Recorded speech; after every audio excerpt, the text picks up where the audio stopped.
Odisha plus खबर ही नामचकिए देखि फेरिबा समय कार दुर्घटन दुई मृत।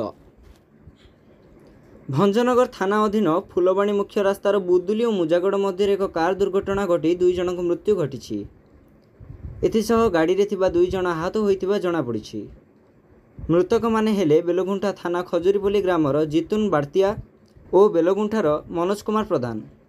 एथिसह बेड़ीपुर ग्रामर देवाशीष विषयी बेलगुंठार सुभाशीष प्रधान आहत होई भंजनगर डाक्तरखाना चिकित्सित होइतिबा जणा पड़िछि। मिलिथिबा सूचना अनुसार उक्त 4 जण सांग मिसी मुजागड़ निकट निधियापल्ली ग्राम हेउथिबा नामयज्ञ देखि फेरुथिले। फेरिबा बाटरे बुदुली और मुजागड़ मध्य रहितिबा पोलो फैक्ट्री निकटरे गाड़ीर चक्का बाहरी पड़िबारु गाड़ीटी भारसाम्य हराई गड़ाणी मारी ओलटी पड़िथिला।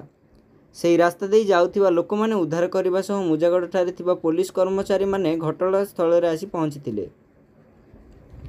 सेही रास्ता देई आसुथिबा एक गाड़ी रे डाक्तरखाना भर्ती करा जाइथिबा बेले सेठारे डाक्तर जितुन और मनोज को मृत घोषणा करथिले। खबर संग्रह समय भंजनगर मेडिकल रे आहत व्यक्ति संपर्कीय जनक भंजनगर जड़े जनाशुना युव सांबादिक रंजित जेना को हाथ उठाई बाड़ीथिले।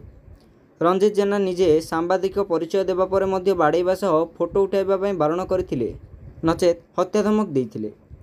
रंजित ए संक्रांत रे कवि सम्राट मीडिया क्लब को जणाइबा परे संघर उपसभापति और संपादक सह अन्य सभ्य माने भंजनगर थाना रे एक लिखित अभियोग करथिले। पुलिस मृतदेह को जबत करी तदंत आरंभ करथिबा जणा पड़िछि। भंजनगर प्रफुल्ल कुमार महाराणा को रिपोर्ट, ओडिशा प्लस।